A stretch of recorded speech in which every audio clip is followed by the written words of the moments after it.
नमस्कार शेतकरी बंधूंनो. मी खंडेराव धारराव पुन्हा एकदा तुमचे या आपल्या नवीन एपिसोडमध्ये स्वागत करत आहे. आणि या ठिकाणी जर बघितलं, डाळिंब शेतीमध्ये सर्वात घातक आणि सर्वात जास्त नुकसान करणारा रोग जो कोणी असेल तो म्हणजे तुमचा तेल्या रोग. त्यालाच आपण बॅक्टेरियल ब्लाइट असं पण म्हणू शकतो आणि तेलकट डाग असं पण म्हणू शकतो. तर या ठिकाणी जर आपल्याला आजच्या या एपिसोडमध्ये आपण हे बघणार आहोत की हा तेल्या रोग कसा येतो, कशा येतो, त्याचे लक्षणे कसे असतात, नंतर तो आल्यानंतर त्या ठिकाणी त्याची आर्थिक नुकसान पातळी किती राहू शकते आणि त्यानंतर त्यावर आपण काय उपाययोजना करू शकतो, याविषयी संपूर्ण माहिती आपण आजच्या या एपिसोडमध्ये बघणार आहोत. तर यामध्ये जर बघितलं तर डाळिंब पिकातील सर्वात घातक रोग म्हणून तेल्या रोगाला ओळखले जाते. दुसरं म्हणजे जो काही झांतोमोनस ऑक्झोनोपोडिस पेवी पुनिकी हा जो जीवाणू असतो, या जीवाणूमुळे या रोगाची लागण आपल्या डाळिंब पिकामध्ये होत असते. ते पण आपण लक्षात घेतले पाहिजे. नंतर हा रोग तुम्हाला पानं असेल, फुलं असेल, फळे असेल, फांद्या असेल, खोड असेल, या सर्वच पिकाच्या सर्वच भागावर येऊ शकतो, येत असतो. तर ते पण आपण बघणार आहोत. नंतर त्याचं नियंत्रण जर योग्य प्रमाणात केल्यास किंवा न केल्यास, जर आपण त्याचे नियंत्रण न केल्यास त्या ठिकाणी आपल्या उत्पादनामध्ये मोठ्या प्रमाणात घट होऊ शकते. हे पण आपण लक्षात घेतले पाहिजे. तर या ठिकाणी आपण आजच्या या एपिसोड बघू शकतो. या ठिकाणी पानांवर असेल, फळांवर असेल, अशा प्रकारे तुम्हाला तेल्या रोगाचे सिम्पटम या ठिकाणी दिसत असतात. हे पण आपण या ठिकाणी दाखवलं आहे. नंतर तेल्या रोग येण्यासाठी कोणतं पोषक वातावरण असतं हे जर आपण बघितलं तर या ठिकाणी मध्यम आणि उष्ण हवामानात हे जीवाणू वेगाने वाढतात. त्याचप्रमाणे तुमचं तापमान हे 20 डिग्री सेल्सिअस ते 30 डिग्री सेल्सिअस असेल आणि त्या ठिकाणी त्याची आर्द्रता ही जवळजवळ 60-70% पेक्षा जास्त असेल तर खूप मोठ्या प्रमाणात तेल्या रोगाची लागण होऊ शकते. म्हणजे जवळजवळ तुम्ही जर बघितलं 80%च्या पुढे जर आर्द्रता असेल आणि तापमान जर 20-25 डिग्रीपर्यंत असेल तर निश्चितच त्या ठिकाणी तेल्या रोगाचा स्फोट होऊ शकतो. इतक्या मोठ्या प्रमाणात त्या ठिकाणी तेल्या रोगाचं या ठिकाणी प्रादुर्भाव तुमच्या बागेवर होऊ शकतो. नंतर दव, धुके व ढगाळ वातावरण अशी काही कंडिशन असेल, ज्या ठिकाणी पानं ओली राहत असेल, दव धुक्यामुळे तुमची आर्द्रता जास्त वाढत असेल आणि टेम्परेचर पण त्या ठिकाणी असेल, तर अशा ठिकाणी सुद्धा हा रोग वाढण्यास खूप अनुकूल वातावरण तयार होत असते. त्यानंतर ओल्या पानावर संसर्ग म्हणजे तेल्या हा रोग संसर्गजन्य रोग आहे.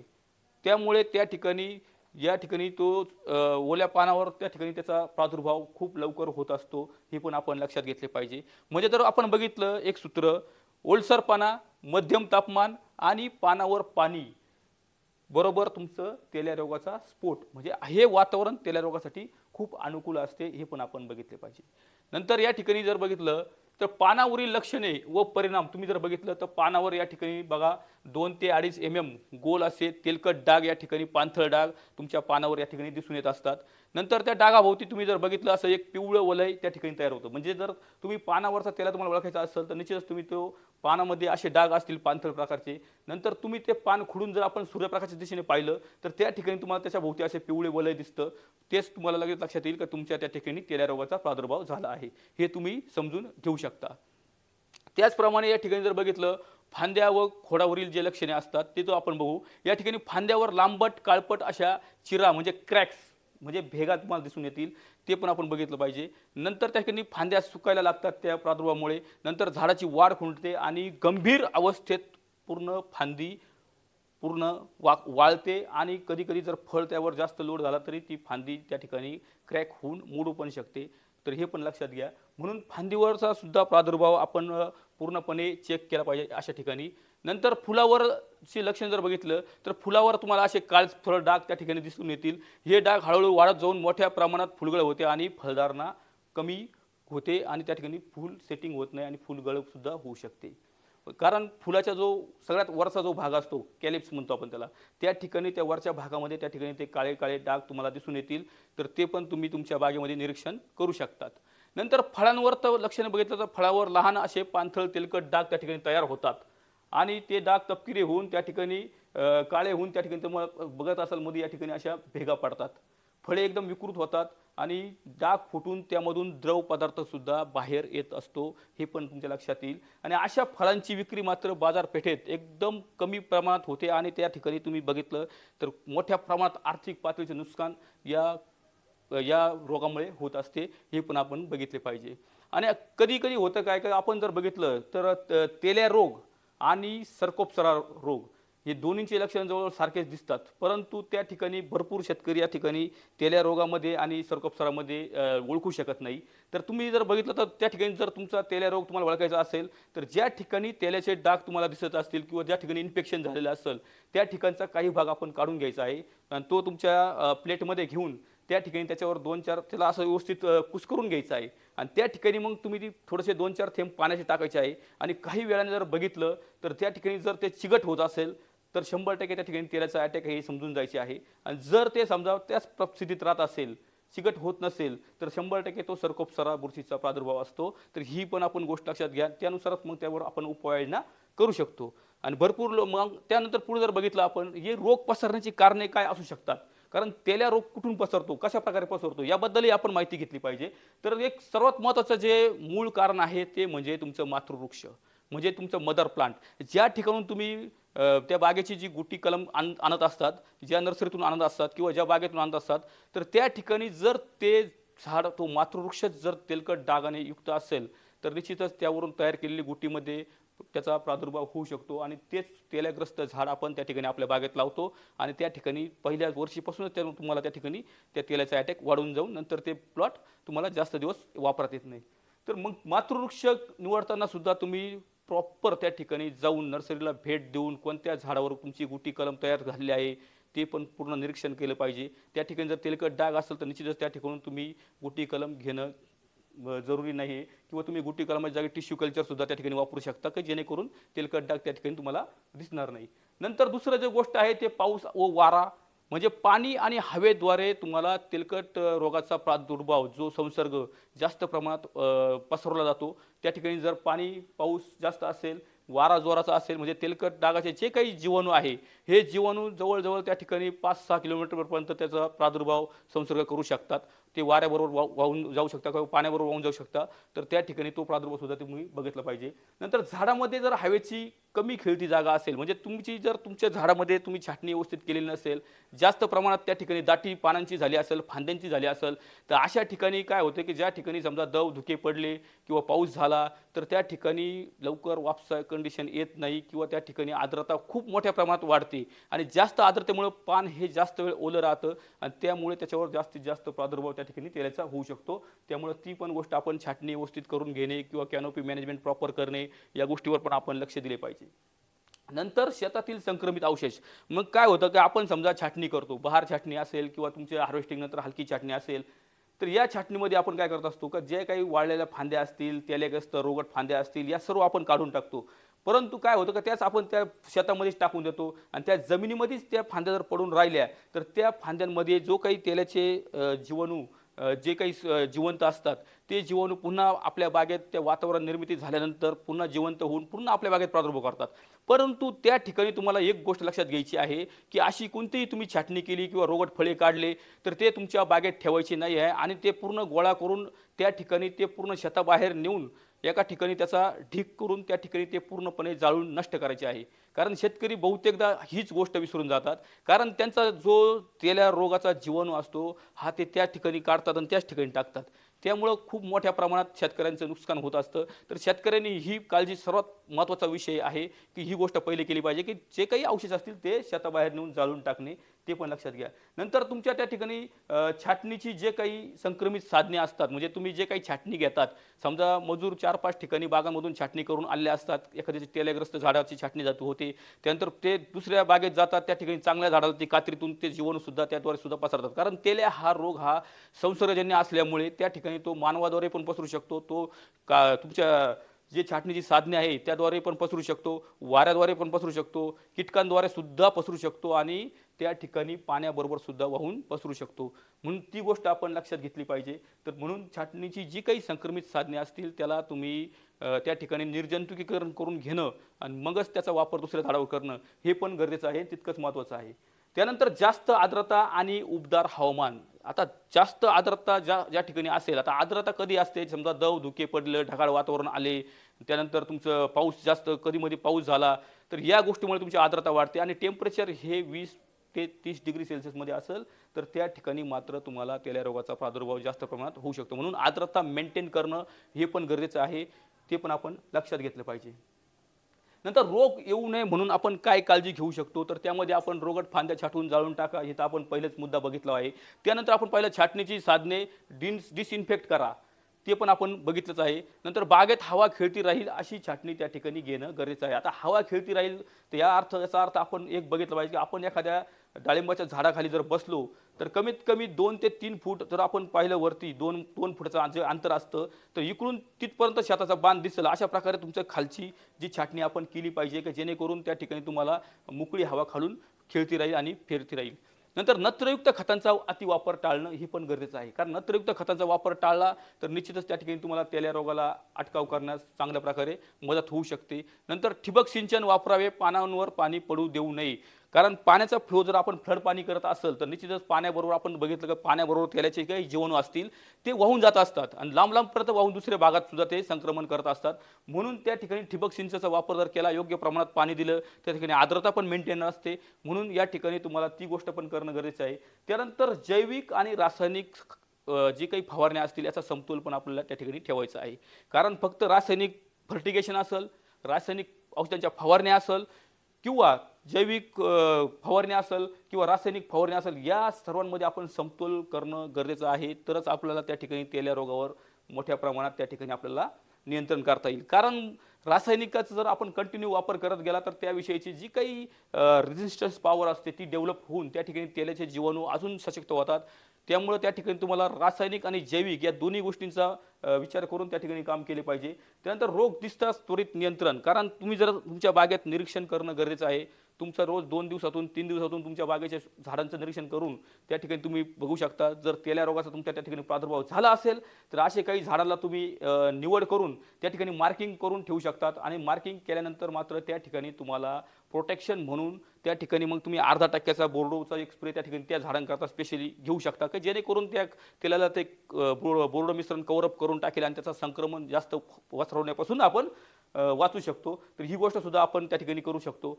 याचा अर्थ आपल्याला आपल्या बागेमध्ये तेलाचं निरीक्षण करणं हे पण तितकंच महत्त्वाचं आहे, हे आपण लक्षात घेतलं पाहिजे. नंतर आपण आता ज्या काही तेल्या आल्यानंतर आपण काय करू शकतो, कोणत्या फवारणी घेऊ शकतो, कशा प्रकारे त्याचं नियंत्रण मिळू शकतो, याबद्दल आपण विचार केला तर उपाययोजनेमध्ये सर्वात महत्त्वाचा विषय आहे तो म्हणजे पहिली फवारणी आपण काय घेतली पाहिजे. कारण तेल्या रोग जो येतो तर पहिली फवारणी आपण सॅनिटायझन म्हणजे निर्जंतुकीकरण करण्यासाठी जी घेणार आहोत ती म्हणजे नॅनो शिल्ड. आता यामध्ये जो कंटेंट आहे तो म्हणजे हायड्रोजन पेरॉक्साईड 30% आणि नॅनो सिल्वर 250 ppm हे कंटेंट त्याच्यामध्ये असतं. म्हणजे ते H2O2 कंटेंट असलेलं हे प्रोडक्ट या ठिकाणी आपण सर्वात पहिले निर्जंतुकीकरणासाठी वापरू शकतो. कारण ते बॅक्टेरियल आणि फंगल दोन्ही रोगांसाठी काम करतं आणि त्या ठिकाणी त्या बॅक्टेरियाचा जो काही त्या ठिकाणी त्याला नियंत्रण करण्याचं काम हे खूप चांगल्या प्रकारे करू शकतं. जेणेकरून आपण ज्यावेळेस त्याचा फवारणी करतो, याची फवारणी तुम्हाला साधारणतः 2 ते 2.5 मिली प्रति लिटर पाण्यासाठी घेऊन तुम्हाला तुमच्या डाळिंब बागेवर याची फवारणी तुम्ही करू शकता, की जेणेकरून ज्या ठिकाणी बॅक्टेरियल, फंगल जे काही इन्फेक्शन असेल व्हायरल, तर त्या तिन्ही गोष्टींकरता खूप चांगल्या प्रकारे हा प्रोडक्ट काम करतो आणि ही फवारणी तुम्हाला सर्वात पहिली करून घ्यायची आहे. कारण त्या ठिकाणी तुम्ही जर बघितलं तो जीवाणू असतो, त्या जीवाणूला एक स्पेशल इलेक्ट्रॉन असतो, त्या इलेक्ट्रॉनला त्या ठिकाणी कंट्रोलमध्ये किंवा त्यातून नाहीसं करण्याचं काम हे नॅनो सिल्वर आणि हायड्रोजन पेरॉक्साईड ही गोष्ट करत असतात आणि त्यामुळे त्याचं कवच त्या ठिकाणी गेल्यामुळं त्या ठिकाणी तो जीवाणू कमकुवत होतो आणि त्याला लवकर कंट्रोल मिळण्यास आपल्याला मदत होणार असतो. आणि ही पहिली फवारणी आपण जर घेतली तर निश्चितच आपल्याला त्याचा इम्पॅक्ट खूप चांगल्या प्रकारे होईल. नंतर त्या फवारणीनंतर समजा आपण ज्यावेळेस हायड्रोजन पेरॉक्साईड म्हणजे नॅनो सिल्वर हायड्रोजन पेरॉक्साईड आणि नॅनो सिल्वर जे नॅनो शिल्ड प्रोडक्ट आहे हेचा स्प्रे घेतल्यानंतर साधारणतः 1 दिवस गॅप द्यायचा आहे आणि 1 दिवस म्हणजे 24 तास गॅप दिल्यानंतर तुम्हाला ही दुसरी फवारणी घ्यायची आहे. आणि तुम्ही जी काही पहिली फवारणी घेशाल नॅनो शिल्डची ती शक्यतो तुम्हाला सायंकाळीच घ्यायची आहे, उन्हामध्ये त्याची फवारणी घ्यायची नाही आहे. आणि त्यानंतर 24 तासांनी तुम्हाला जे काही धानुका कंपनीचं झिनेट म्हणून जे काय प्रोडक्ट आहे त्यामध्ये तुम्हाला थायपोनेट मिथेल आणि कासुकामायसिन असे 2 कंटेंट यामध्ये आहे. म्हणजे त्या ठिकाणी तुम्हाला बॅक्टेरियानाशक आणि तुमचं रोको जे आहे ते कॉम्बिनेशन आहे.